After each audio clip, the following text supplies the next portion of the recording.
السلام عليكم ورحمة الله وبركاته. بسم الله الرحمن الرحيم. الحمد لله رب العالمين والعاقبة للمتقين والصلاة والسلام على سيد الأنبياء والمرسلين وعلى آله وأصحابه أجمعين. أما بعد فأعوذ بالله من الشيطان الرجيم. بسم الله الرحمن الرحيم. ومن يطع الله ورسوله فأولئك مع الذين أنعم الله عليهم من النبيين والصديقين والشهداء والصالحين وحسن أولئك رفيقا. آمنت بالله صدق الله مولانا العظيم. বাংলাদেশের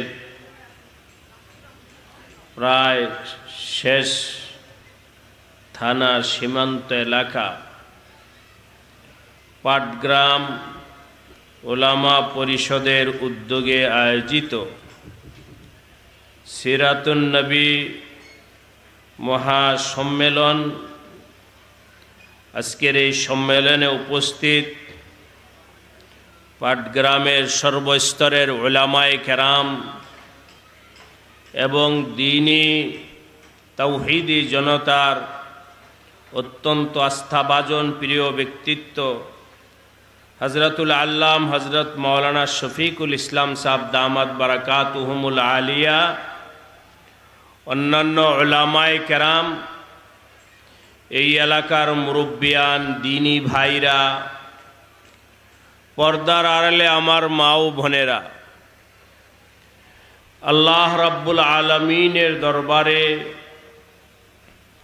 অসংখ্য শুকরিয়া যে আল্লাহ রাব্বুল আলামিন মেহেরবানি করে দয়া করে আমাদেরকে আজকের এই মোবারক মজলিসে হাজির হওয়ার তৌফিক দান করেছেন। সকলে শুকরিয়া আদায় করে বলি আলহামদুলিল্লাহ। ইনশাআল্লাহ আজকে উলামায়ে কেরামের জবানে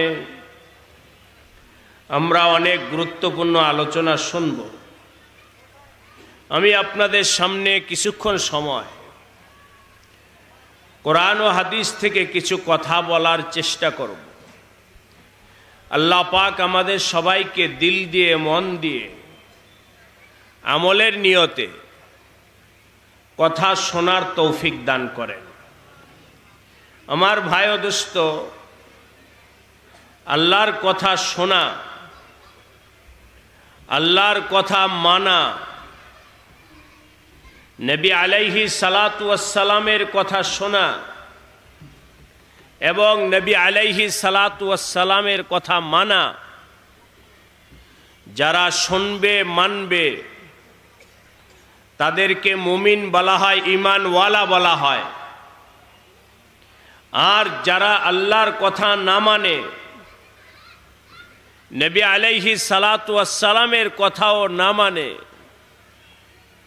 তাদেরকে ঈমানওয়ালা বলা হয় না। ইমানের অন্যতম দাওয়াত হলো আল্লাহ পাকের কথা শোনা এবং মানা। পবিত্র কোরআনে কারিমে আল্লাহ পাক বলেন, ওমাই ইউতিইল্লাহ, দুনিয়ার যে কোনো প্রান্তে, সারা পৃথিবীর আনাচে কানাচে, গ্রামে শহরে যে কোনো আল্লাহর বান্দা ইউতিইল্লাহ, আল্লাহকে মানবে, ওয়া রাসূলহু, আল্লাহ রাসূলকে মানবে, আল্লাহকে এক বলে স্বীকার করবে এবং হযরত মুহাম্মদ সাল্লাল্লাহু আলাইহি ওয়াসাল্লামকে রাসূল হিসাবে মনে প্রাণে মাইনা নিবে, ওই ব্যক্তিকে ঈমানওয়ালা বলা হয়। আল্লাহ পাক বলছেন, যারা মানবে ফাউলাইকা মাআল্লাযীনা আনআমাল্লাহু আলাইহিম, আমি তাদেরকে জান্নাতের উঁচু মাকাম দান করব। আর যারা মানবে না, আল্লাহকে মানবে না, আল্লাহর রাসূলকে মানবে না, তাদের ঠিকানা হবে জাহান্নাম। আমার ভাই ও দোস্ত, মুসলমান কালিমা পড়ে মুসলমান হয়েছে, লা ইলাহা ইল্লাল্লাহ মুহাম্মাদুর রাসূলুল্লাহ, আল্লাহ ছাড়া আর কোনো মাবুদ নাই, মুহাম্মদ তিনি আল্লাহর রাসূল। এই কালিমা পড়েই একজন মুসলমান হয়। এই কালিমার দাবিও হলো, এই কালিমা পড়নেওয়ালা জিন্দেগীর সব ক্ষেত্রে আল্লাহকে মানবে, জীবনের সব ক্ষেত্রে রাসূলকে মানবে, আল্লাহকে মানবে, রাসূলকে মানবে। যে যত বেশি মাননেওয়ালা হবে, আল্লাহ পাক তাদের হাসরকে নবী, সিদ্দিক, শহীদ এবং ওয়াস-সালিহিন নেককার বান্দাদের সাথে আল্লাহ পাক তাদের হাসর করে দেবে। এজন্য ভাই, আজকে যারা এখানে আছি, উলামায়ে কেরাম, পাটগ্রাম উলামা পরিষদ অনেক মেহনত, মুজাহাদা, ত্যাগ, কুরবানি করে আজকের এই মোবারক মজলিসের আয়োজন করেছে। আমি অন্তর থেকে দোয়া করি, আল্লাহ পাক সবার মেহনতকে, খেদমতকে কবুল করে নেন।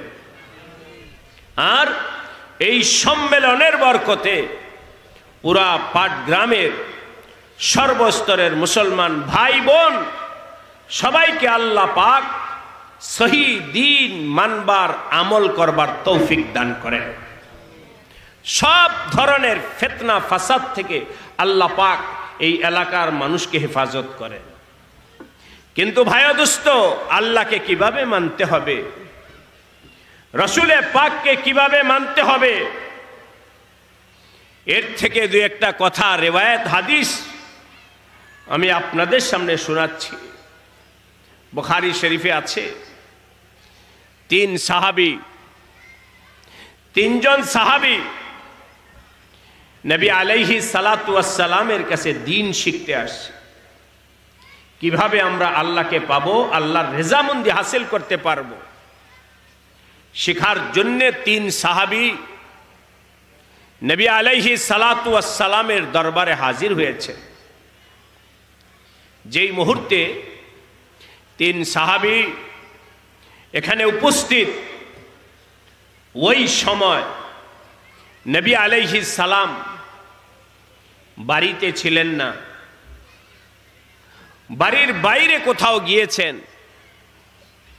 তিন সাহাবী বসে অপেক্ষা শুরু করলো যে নবীজি কখন আসবেন ঘরে, আসলে নবীজির থেকে দ্বীন শিখব, শিখা ছাড়া হবে না, শিখতে হবে, শিখতে হবে, শিখতে হবে। নিজের মন মতো চলার নাম ইসলাম নয়। শিখতে হবে ভাই ও দোস্ত, দ্বীন শিখতে হবে। বারবার বলছি, শিখতে হবে। সাহাবীরা শিখার জন্যে নবীজির দরবারে হাজির বসে আছেন নবীজির অপেক্ষায়। নবীজি আসলে নবীজির থেকে দ্বীন শিখবে।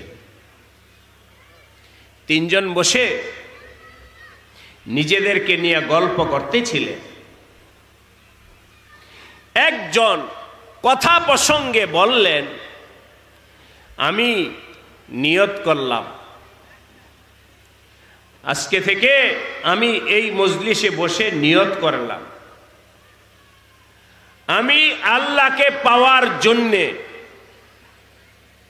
কোনো দিন, যতদিন বেঁচে থাকি, কোনো দিন রোজা ভাঙব না। যতদিন হায়াত থাকে ততদিন রোজা রাখব। উদ্দেশ্য কি? যেন আমি আল্লাহকে পেয়ে যাই, আল্লাহ পাক যেন আমার উপরে রাজি হয়ে যান, খুশি হয়ে যান। এই জন্য কোনো দিন দিনের বেলায় আমি রোজা ভাঙব না, সব সময় পুরা জিন্দিগি আমি রোজা রাখব। অপরজন বলল, আচ্ছা তুমি আল্লাহকে পাওয়ার জন্যে এত বড় নিয়ত করেছ, আমিও একটা নিয়ত করলাম। তা হলো আল্লাহকে পাওয়ার জন্যে যে মুজাহাদা মেহনত করার দরকার, ঘর সংসার পরিবার পরিজন ছেলে মেয়ে থাকলে অনেক সময় এই আল্লাহকে পাওয়ার জন্যে মুজাহাদা মেহনত করার ক্ষেত্রে অন্তরায় হয়, বাধা হয়। এই জন্য আমি নিয়ত করলাম যে আমি আমার জীবনে বিবাহ শাদী করব না। উদ্দেশ্য কি? বিবাহ শাদী করলে আল্লাহকে পাওয়াটা কঠিন। আমি আল্লাহকে পাওয়ার জন্য বিবাহ শাদী না করার ইচ্ছা করলাম। দ্বিতীয় জন এই নিয়ত করল। তৃতীয় সাহাবী উনি বললেন, আচ্ছা তোমরা দুইজন তো মোবারক দুইটা নিয়ত করেছ, আমি নিয়ত করলাম আমি যতদিন বেঁচে থাকব আল্লাহকে পাওয়ার জন্যে সারা রাত ইবাদত করব, রাত্রে শোব না, ঘুমাবো না। ভাইরা সবাই কথা বুঝতেছেন? কয়জন বলেন? তিন সাহাবী তিন নিয়ত করছে। কিন্তু ঘরের ভেতরে পর্দার অন্তরালে উম্মুল মুমিনিন হযরত আয়েশা শুনতেছেন, কিন্তু কোনো কথার সাড়া দেন নাই। আম্মা জান হযরত আয়েশা ঘর থেকে শুনতেছেন যে তিনজন বৈশা এই তিনটা গল্প করতেছে, তিনজন তিনটা সংকল্প করছে। বুঝা থাকলে আপনারা বলেন, ওনারা যে তিনটা নিয়ত করলো এটা কাকে পাওয়ার জন্যে? জোরে বলেন। আল্লাহকে পাওয়ার জন্য। আপাতত বলেন এই তিনটা কাজ সাধারণ মুসলমান হিসাবে আপনারা বলেন তো, এই তিনটা কাজ ভালো না খারাপ? ভালো। রোজা রাখাও ভালো ইবাদত, সারা রাত নামাজ পড়াও ভালো, আবার আল্লাহকে পাওয়ার জন্য দুনিয়ার কোনো ঝামেলায় লিপ্ত না হওয়া। কিছুক্ষণ পর নবীজি তাশরিফ আনলেন। নবীজি যখন ঘরে আসছেন, আসার পর উম্মুল মুমিনিন বললেন, ইয়া রাসূলুল্লাহ, তিনজন সাহাবী আসছে, আপনার সোহবত, আপনার সান্নিধ্য, আপনার থেকে দ্বীন শিখার জন্য। কিন্তু আপনি যেহেতু উপস্থিত ছিলেন না, এই জন্য তারা বৈশা তিনজনে আলাপ করতেছেন, গল্প করতেছেন। ভাই ও দোস্ত, আমাদের গল্প আর সাহাবীদের গল্প এক নয়, আমাদের গল্প আর উলামাদের গল্প এক নয়। সাহাবীদের গল্প হলো কাকে পাওয়ার জন্যে? আল্লাহকে পাওয়ার জন্যে। আমাদের গল্প হলো কিভাবে টাকা হবে, কিভাবে পয়সা হবে, কিভাবে ক্ষেত বাড়বে, কিভাবে জমিন বাড়বে, কিভাবে কাজ করব, কিভাবে টাকাওয়ালা হব, কিভাবে বাড়িওয়ালা হব, কিভাবে গাড়িওয়ালা হব।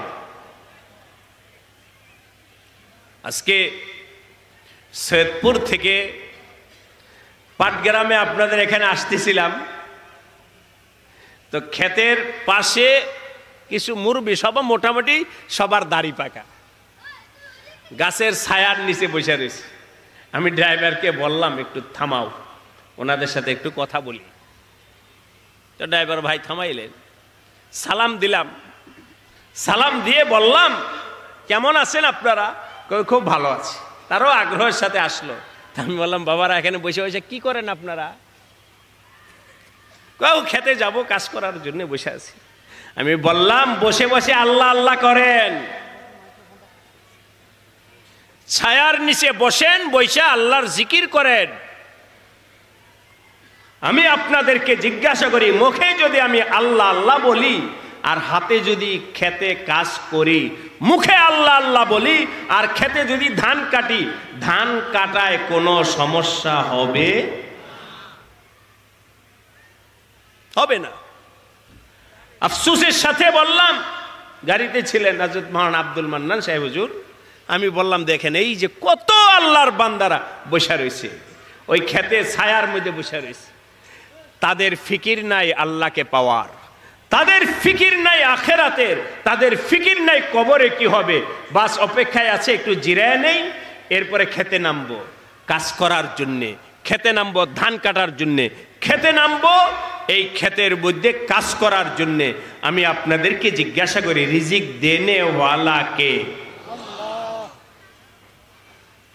আরে তুমি ক্ষেতের উপরে ভরসাশীল কেন? যে আল্লাহ রিজিক দেনেওয়ালা। আল্লাহ পাক পবিত্র কোরআনে কারিমে পরিষ্কার বলছেন, আনতুম তাজরাউনাহু আম নাহনুজ জারিউন। হে কৃষক, বলো বলো, ক্ষেতের মধ্যে তুমি তো সামান্য একটা ধানের চারা লাগায় আসছো, এটাকে বড় করছেন কে? জোরে বলেন। এর মধ্যে ধানের ছড়া দিছেন কে? ধানটাকে বাত্তি বানাইছেন কে? এর মধ্যে যা কিছু আছে কিছুই তুমি করো নাই, কিছুই তুমি তো করো নাই, কিছুই করো নাই। আনতুম তাজরাউনাহু আম নাহনুজ জারিউন। বলো তুমি করছো না আমি আল্লাহ করেছি? কৃষক ভাইরা, কাজ করো হাতে, মুখে আল্লাহর জিকির করো, আল্লাহকে ডাকো।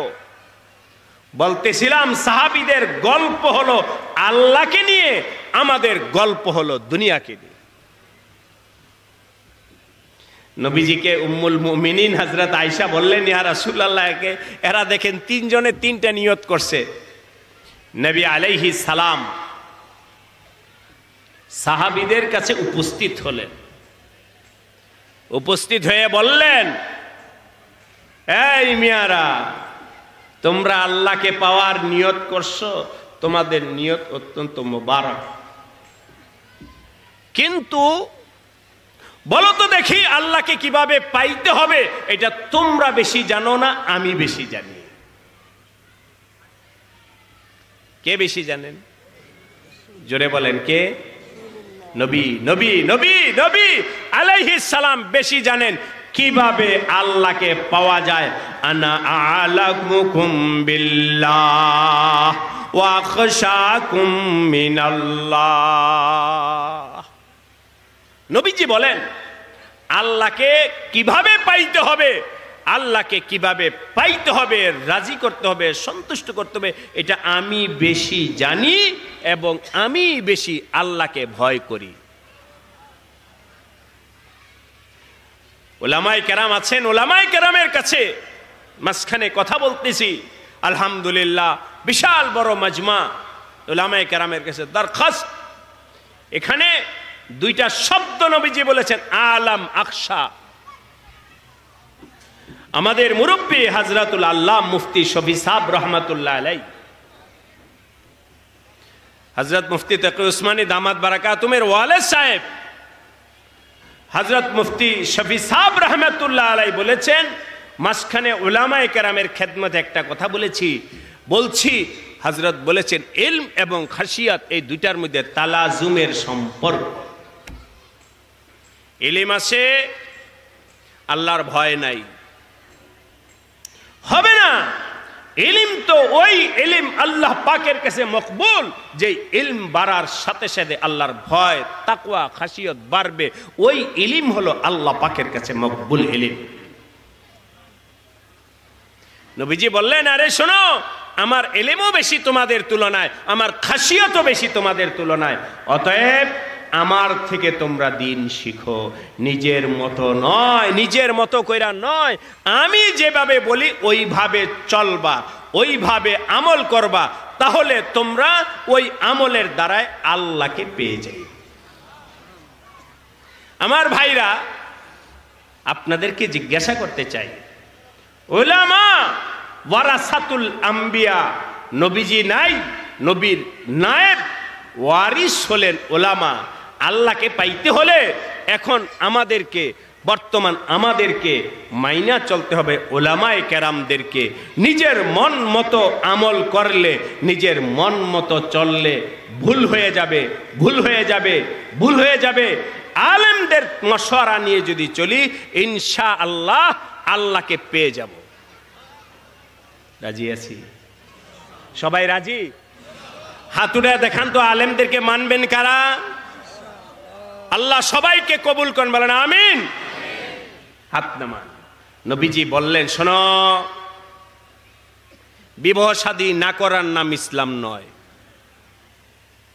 আমি বিবাহ করেছি, সুতরাং তোমরাও বিবাহ শাদী করো।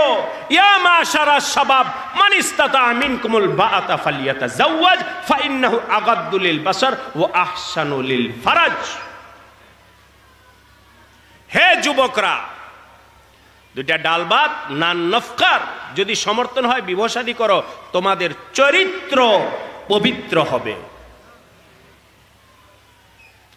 আর যদি বিবাহ শাদী না করো, তাহলে আল ইয়াজু বিল্লাহ, তোমরা দুশ্চরিত্রের হয়ে যাইবা। নবীজি বললেন, আমি বিবাহ করছি, সুতরাং বিবাহ করা হলো দিন, বিবাহ করা দুনিয়া নয়। আমি আর এ ব্যাপারে লম্বা করতে যাচ্ছি না, যদি আমাদের সময়টা কম। দ্বিতীয় নাম্বার, আমি কখনো রোজা রাখি, আবার কখনো রোজা নাও রাখি। নবী আলাইহিস সালাম, শুনবেন এগুলো সব বলে আমাদের থেকে শুনবেন, নবী আলাইহিস সালাম সপ্তাহে 2টা রোজা রাখতেন। এক সপ্তাহে কয়দিন ভাই? 7 দিন। 7 দিনের মধ্যে নবীজি 2 দিন রোজা রাখতেন। কয়দিন? 2 দিন। নফল রোজার কথা বলছি। সোমবার, বৃহস্পতিবার নবীজি রোজা রাখতেন। বাকি শুক্র, শনি, রবি, মঙ্গল, বুধ, এই 5 দিন নবীজি স্বাভাবিকভাবে নফল রোজা রাখতেন না। সপ্তাহে 2 দিন রোজা রাখতেন, 5 দিন রোজা রাখতেন না, স্বাভাবিকভাবে থাকতেন। মাসে রোজা রাখতেন নবীজি 3টা আইয়ামে বীজের, 13, 14, 15 আরবি হিসাবে। আর রমজানের রোজা তো আছেই, আর মাঝে মধ্যে নফল রোজা, কিছু রোজা আছে কোনো মাসের সাথে সম্পর্কিত। আমি আপনাদেরকে এটাই বুঝাইতে চাচ্ছি, বুঝা থাকলে বলেন, নবীজি পুরা বছর রোজা রাখছেন? বলেন ভাই, না। সুতরাং আমাদের দেশের কিছু মানুষ আছে যাদের ইলম নাই, কোরআন সুন্নাহর সাথে সম্পর্ক নাই, তারা কিছু আছে, বিভিন্ন ফকির ফোকারা, বিভিন্ন ধরনের পীরের নাম ধরে এক শ্রেণীর লোক আছে, ওরা সব সময় রোজা রাখে, কখনোই খায় না দিনের বেলা। আমি আপনাদেরকে জিজ্ঞাসা করি, এটার নাম দিন না? কেন? যেহেতু নবীজি মাঝে মধ্যে রোজা ভাঙছে। এখানেও আলোচনা আমি আর লম্বা করলাম না। তৃতীয় নাম্বার, নবীজি বললেন, সারা রাত্র ইবাদত নয়, কিছুক্ষণ সময় ঘুমাও, কিছুক্ষণ সময় ইবাদত করো। রাতে এশার নামাজের পরে তাড়াতাড়ি শুয়ে যাও, শেষে তাহাজ্জুদ নামাজ পড়ো, তাহলে আগামীকাল দিনের বেলায় কাজ করা তোমাদের জন্য সহজ হবে। নবীজি দিন শিখাইছেন, নবীজি দিন শিখাইছেন। ভাই ও দোস্ত, এই মানার নাম হলো দিন। নিজের জজবা, নিজের ইচ্ছা, নিজের আগ্রহ, নিজের বক্তব্যের নাম দিন নয়। উলামায়ে দেওবন্দ, আহলে সুন্নাত ওয়াল জামাত, মান আলাইহি ওয়া আসহাবি, নবী আলাইহিস সালাম বলেছেন, কিয়ামতের আগে আমার উম্মত বহু দলে বিভক্ত হয়ে যাবে, কেউ এই, কেউ সেই, কেউ এই। শুনে রাখো, সাহাবায়ে কেরাম বললেন, ইয়া রাসূলুল্লাহ, কোনটা সঠিক? নবীজি বললেন, মা আনা আলাইহি ওয়া আসহাবি,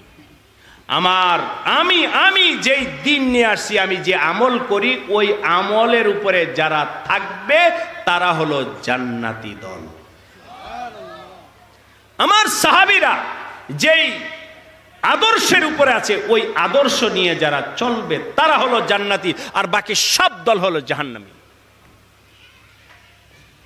উলামায়ে দেওবন্দের একজন বুজুর্গ ছিলেন, আল্লাহওয়ালা, দারুল উলুম দেওবন্দের উস্তাদ ছিলেন, হযরত মাওলানা মিয়া আসগর হোসাইন রহমাতুল্লাহ আলাই।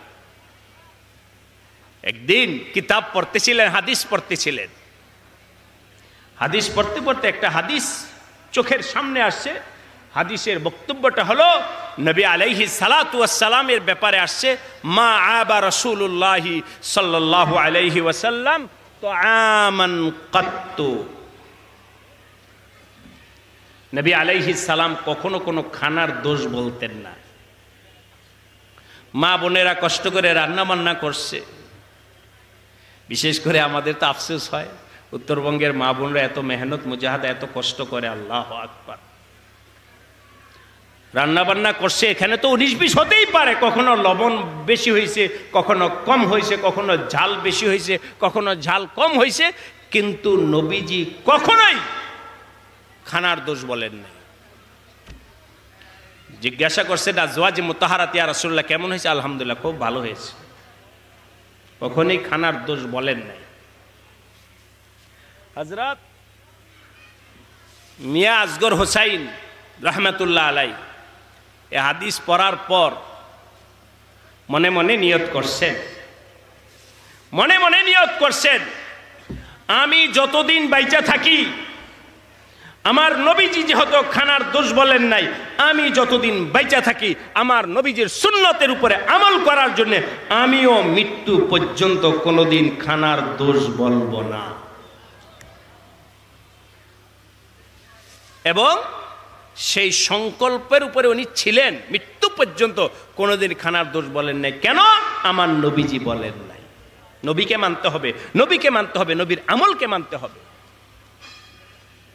ইন্তেকালের পর হযরত মিয়া আসগর হোসেন রহমাতুল্লাহ আলাইহির ইন্তেকালের পর ওনাকে আরেক বুজুর্গ স্বপ্নে দেখছেন। দেখার পর জিজ্ঞাসা করলেন, হযরত, আপনার সাথে আল্লাহ পাক কি মুআমালা করেছেন, কবরের কি অবস্থা? হযরত মিয়া আসগর হোসেন রহমাতুল্লাহ আলাইহি বললেন, আল্লাহ আমাকে মাফ করে দিয়েছে। আমি আল্লাহকে জিজ্ঞাসা করলাম, আল্লাহ আপনি তো দয়ালু, মাফ করতেই পারেন, কিন্তু কোন আমলের কারণে মাফ করলেন? আল্লাহ পাক বললেন, মিয়া আসগর হোসাইন, আমি তোমার একটা আমল আমার খুব ভালো লাগছে, সেই আমলের কারণে আজকে আমি তোমাকে মাফ করে দিয়েছি। কি? আমার নবীজির একটা সুন্নতকে প্ল্যান বানায়া, আজম করে, সংকল্প করে মৃত্যু পর্যন্ত তুমি ধৈর্য রাখছো, এই আমার নবীর সুন্নতকে ধৈর্য রাখার বরকতে আমি আল্লাহ আজকে দয়া করে তোমাকে মাফ করে দিলাম। ভাই ও দোস্ত, নিয়ত করি আমার নবীর সুন্নত অনুযায়ী চলব। রাজি আছেন? স্লোগানে না আমলে? জোরে বলেন, স্লোগানে না আমলে? আজকে আমাদের দেশে আশিকানে রসুল বের হয়েছে, আজকে আমাদের দেশে নবীর মোহাব্বতওয়ালারা বের হয়েছে, মিছিল করে, সুন্নত নাই। রাস্তায় মিছিল করে, আমল নাই। নবীজির চেহারার সাথে মিল নাই, तो को जाओ सुन्नते अहमद को जा बा मोहम्मद कै बुअद निस्बत तोरा फिदा हो जाओ मोहम्मद पर के महबूबे खुदा हो जाओ इस जहां से जुदा हो जाओ अरे नादा परदेसी। এই জন্য ভাই ও দোস্ত উলামায়ে কেরামের সোহবতে যাই, তাদের সান্নিধ্যে যাই, তাদের কাছে যে সুন্নত শিখি। হুজুর শিখান কিভাবে আমার নবীজি খাইছেন, কিভাবে আমার নবীজি চলছেন, নবীজির লেবাস পোশাক কেমন ছিল, নবীজির ব্যবসা বাণিজ্য কেমন ছিল, নবীজির ঘর কেমন ছিল, নবীজির জাহের কেমন ছিল, নবীজির বাতেন কেমন ছিল, জিজ্ঞাসা কইরা কইরা কইরা কইরা আলাইকুম বিসুন্নতি ওয়া সুন্নাতিল খুলাফায়ে রাশিদিন মাহদিয়িন আদু আলাইহা বিন নওয়াজিজ। আল্লাহ আমাদের সবাইকে নবীর সুন্নত মাইনা চলার তৌফিক দান করেন। মুআজ ইবনে জাবালকে নবীজি পাঠাইছেন ইয়ামানের গভর্নর হিসাবে। সংক্ষেপ করে বলছি, নবীজি বললেন মুআজ আবার যখন মদিনায় আসবে হয়তো আমার সাথে তোমার দেখা হবে না। মুআজ রাদিয়াল্লাহু তাআলা আনহু কাঁদতে কাঁদতে জারজার। নবীজি বললেন মুআজ যাও যাও যাও, ইয়ামানে যাও, তুমি মদিনায় থাকো, ইয়ামানে থাকো, বাংলাদেশে থাকো, বাংলাদেশ সারা দুনিয়ার যেখানেই থাকো, পাটগ্রাম থাকো আর লালমনিরহাট থাকো, যদি তুমি আমাকে মোহাব্বত কইরা থাকো, আমার আদর্শের উপরে চইলা থাকো, তুমি পৃথিবীর যে কোনো প্রান্তেই থাকো না কেন আমার সাথেই তোমার হাসর হবে। এই জন্য ভাই দোস্ত নবীজির সাথে যারা হাসর চাই তাদেরকে বলবো সুন্নতের উপরে আসো। আমি এই মজমায় উলামায়ে কেরাম এবং যারা আছেন সবার কাছে দুইটা অনুরোধ রাখবো। এক হলো সিরাতুন নবী মাহফিল উপলক্ষে একটা অনুরোধ, আর একটা হলো স্বাভাবিক মুসলমান হিসেবে অনুরোধ। এখানে যারা আছেন সবাই নিজ নিজ জায়গা থেকে নিয়ত করেন, ওয়াদা করেন যতদিন আল্লাহ বাঁচায় রাখেন ইনশাআল্লাহ 5 ওয়াক্ত নামাজ পড়ব। হাত উঠান দেখি ভাই, 5 ওয়াক্ত নামাজ পড়বেন, হাত উঠান হাত উঠান হাত উঠান। আল্লাহ সবাইকে নামাজি হওয়ার তৌফিক দান করে। আর উলামা পরিষদের কাছে হুজুর আছেন মুরব্বী, ছোট্ট একটা আরিজা, আলহামদুলিল্লাহ পাটগ্রামের উলামায়ে কেরাম অত্যন্ত মজবুত মেহনতে, দিনের মেহনতে একটা মেহনত, এই টার্গেট নেওয়া, দোয়া করা, চেষ্টা করা। হেদায়েতের মালিক কে? জোরে বলেন হেদায়েতের মালিক কে? আমার আপনার দায়িত্ব হলো দাওয়াত, চেষ্টা, মেহনত, দোয়া। তা হলো পাটগ্রামের প্রত্যেকটা মুসলমান পুরুষ মহিলা যেন নামাজি হয়ে যায়, এই মিশন নিয়ে উলামায়ে কেরাম যেন প্রত্যেকে নিজের জায়গা মতো মেহনত করতে থাকে। ইমাম সাহেব তার মহল্লা নিয়ে, আলেম সাহেব তার মহল্লা নিয়ে, প্রত্যেকে নিজের পরিধি নিয়ে 5 ওয়াক্ত নামাজ। এই ফিতনার জমানায় উম্মতকে আমরা নামাজি বানায় দেই। বাস নামাজি যখন হয়ে যাবে উম্মত, হাজারো ফিতনা কাজ হবে না। আমি যদি আজকে জিজ্ঞাসা করি যে এই লোকটা 5 ওয়াক্ত নামাজ পড়ে সে কোনোদিন কাদিয়ানি হবে? হবে না। যে 5 ওয়াক্ত নামাজ পড়ে সে কোনো খ্রিস্টান হবে না। যে 5 ওয়াক্ত নামাজ পড়ে সে নিজের ঈমান বিক্রি কইরা দুনিয়ার 2 পয়সার সামনে ঈমান বিক্রি করবে না। আজকে উত্তরবঙ্গে থেকে ব্যাপারে আমরা শুনি অমুক জায়গায় খ্রিস্টান হয়ে গেছে মুসলমান, অমুক জায়গায় কাদিনী হয়ে গেছে মুসলমান, অমুক জায়গায় এই হয়েছে সেই হয়েছে। এগুলোর জন্যে না স্লোগানে হবে, না মিছিলে হবে, না কিছু হবে। এগুলোর জন্যে ডোর টু ডোর, ঘরে ঘরে আল্লাহর দ্বীনের দাওয়াত পৌঁছাইতে হবে। আল্লাহ সবাইকে 5 ওয়াক্ত নামাজি হওয়ার তৌফিক দান করে। দ্বিতীয় নম্বর আরিজা হলো, এখানে অনেক ভাই আছেন নবীকে মহব্বত করে হাজির হয়েছেন, সিরাতুন নবীতে এখানে আসছেন। যে সমস্ত ভাইদের মুখে দাড়ি নাই, নবীজির সুপারিশ পাওয়ার জন্যে আজকের এই মোবারক মজলিসে একটু নিয়ত করি যে ইনশাআল্লাহ আমি নবীর সুন্নাত জিন্দা করার জন্যে, নবীজির সাথে হাসর করার জন্যে আমি এখন থেকে দাড়ি রাখার নিয়ত করলাম। যাদের দাড়ি আছে তারা না, দাড়ি নাই এমন 2-1 ভাই দাঁড়ান তো দেখি, হুজুর দোয়া করে দেবেন ইনশাল্লাহ। দেখি আছে কি কোনো ভাই নবীজির সুপারিশ পাওয়ার জন্য? 1-2 ভাই একটু দাঁড়ান। নবীজির সুপারিশ এই যে মাশাআল্লাহ, আল্লাহ পাক ভাইকে কবুল করে নেন, বলেন আমিন। নাম কি ভাই আপনি বলেন? মোহাম্মদ শাহিনুল ইসলাম ভাই আজকের এই মজলিসে নবীর সুন্নাত জিন্দা করার জন্য, নবীজির সাথে হাসর পাওয়ার জন্য দাড়ি রাখার নিয়ত করেছেন। আল্লাহ ভাইকে মৃত্যু পর্যন্ত দাড়ি রাখার তৌফিক দান করেন। বসেন না ভাই, আরো দেখি কিছু দাঁড়ান ভাই, আরো দাঁড়ান। আর কেউ নাই? শাহিনুল ইসলাম ভাইকে একাই, আর কোনো ভাই নাই এখানে? মাশাআল্লাহ, কে দাঁড়াইছে? হ্যাঁ দাঁড়ান ভাই, দাঁড়ান দাঁড়ান দাঁড়ান, আরো দাঁড়ায় যান। এখন আর নাম না বলে এই যে আরেক ভাই দাঁড়াইছে। মাশাআল্লাহ, নবীর সাথে হাসর যেন হয়, নবীর সাথে হাসর হয়। 3 জন ভাই দাঁড়াইছে, 4 জন হয়ে গেছে।